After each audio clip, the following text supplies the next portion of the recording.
नमस्कार, आप देख रहे हैं एक न्यूज 24 और आपके साथ मैं हूं वसीम।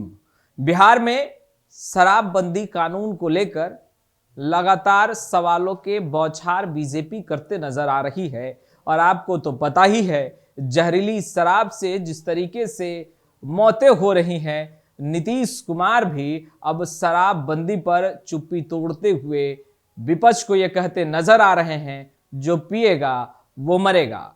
अब चाचा बोल रहे हैं तो भतीजा भी सहमति दिखा रहे हैं। तेजस्वी यादव की हम बात कर रहे हैं। तेजस्वी यादव का भी आज गुस्सा फूटा है तमाम बीजेपी नेताओं पर और साफ तौर पर कहते नजर आए कि मुआवजा मुआवजा मुआवजा, सिर्फ मुआवजे की ही तो बातें बीजेपी करती है। और दूसरी तरफ अगर बात करें तो जमकर और करारा जवाब दिया है बीजेपी के नेता और नेता प्रतिपक्ष विजय सिन्हा ने।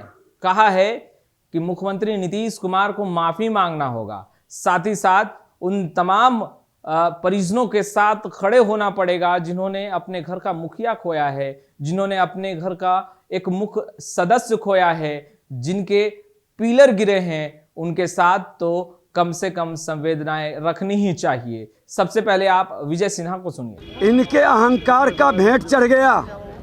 छपरा में 100 से ज्यादा लोगों की मौत हुई और कितनी संख्या में अभी पीड़ित हैं, अलग अलग जगह पर छुप करके इलाज करा रहे हैं। इसका न्यायिक जांच कराने से ये भाग रहे हैं। सदन के अंदर संवेदना तक प्रकट नहीं कर रहे हैं। हमने कहा कि शोक संवेदना प्रकट करिए, क्योंकि वो दलित, शोषित, कमजोर तबका के लोग बिहार के लोग हैं, लेकिन उनके प्रति इनकी हमदर्दी नहीं है। सत्ता लोलुपता में उप मुख्यमंत्री तेजस्वी यादव भी मुख्यमंत्री के अहंकार में सम्मिलित हो गए हैं और किस तरह से मुआवजा से भाग रहे हैं, जबकि यही सरकार 2016 में गोपालगंज के अंदर धारा 42 में 4-4 लाख रुपया दिया गया। जब उस समय उत्पाद अधिनियम के तहत दिया गया तो अब मौन क्यों है? क्या इनका अपना खेत बेचकर पैसा देना पड़ेगा? बिहार की जनता का प्रतिपक्ष मांग कर रही है, सत्ताधारी दल के लोग भी मांग रहे हैं, उनके सहयोगी दल। फिर मुख्यमंत्री अपने अहंकार में, आप इतना मदमस्त हैं सत्ता में कि लोगों की आवाज़ नहीं सुन रहे हैं और आप विपक्ष की आवाज़ को दबाने के लिए सदन के अंदर जिन लोगों ने झूठा आरोप लगाया हमारे संबंधी का, हमने उस दिन भी कहा कि मेरा परिवार, सगा संबंधी, मेरे दल के लोग, अगर जो कोई गलत करता है आप उसको सजा दो, जेल भेजो, फांसी पर चढ़ा दो। हमारा वो चरित्र नहीं है कि एक सजायाफ्ता, माननीय न्यायालय के सजायाफ्ता भ्रष्टाचारी को अपना राष्ट्रीय अध्यक्ष बनाएंगे। आप बचाते हैं अपराधियों को।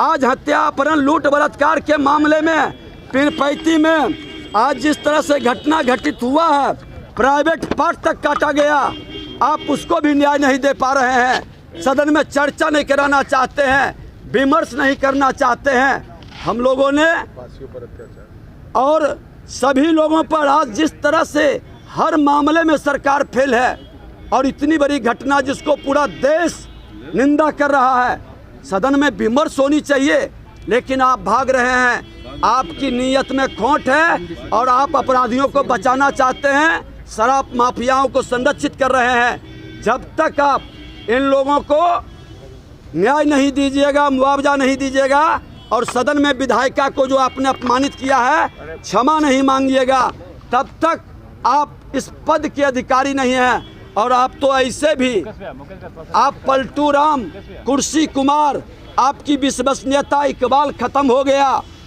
नेता तेजस्वी यादव जी, आप कुर्सी के लिए जिस तरह से लांगट हो चुके हैं, जिस तरह से आप कुर्सी के लिए सारे सिद्धांतों को छोड़ करके भ्रष्टाचार का गलबहियां कर रहे हैं, ऐसे लोग को अब कुर्सी छोड़ना चाहिए, इस्तीफा देना चाहिए और इनके इस्तीफा को अब सदन से सड़क तक लड़ेंगे। तो आपने सुना, जहां एक तरफ मुख्यमंत्री नीतीश कुमार बिहार में शराबबंदी कानून को लेकर सवाल उठाए जाने पर उनका गुस्सा फूट जाता है, तू तड़ा पर आ जाते हैं, तुमताम कर देते हैं, सदन के अंदर खूब गरजते हैं। तेजस्वी यादव मुआवजे का सवाल सुनते ही बमक जाते हैं, आग बबूला हो जाते हैं। वहीं दूसरे तरफ नेता प्रतिपक्ष विजय सिन्हा माफी मांगने की बात कर रहे हैं और कहते नजर आ रहे हैं कि मुआवजा दीजिए साहब, उन गरीब परिवार को देखिए एक बार जो आपकी तरफ टुकटुकी लगाए देख रहे हैं और यह सोच रहे हैं कि शायद प्रदेश का मुखिया का जमीर जगेगा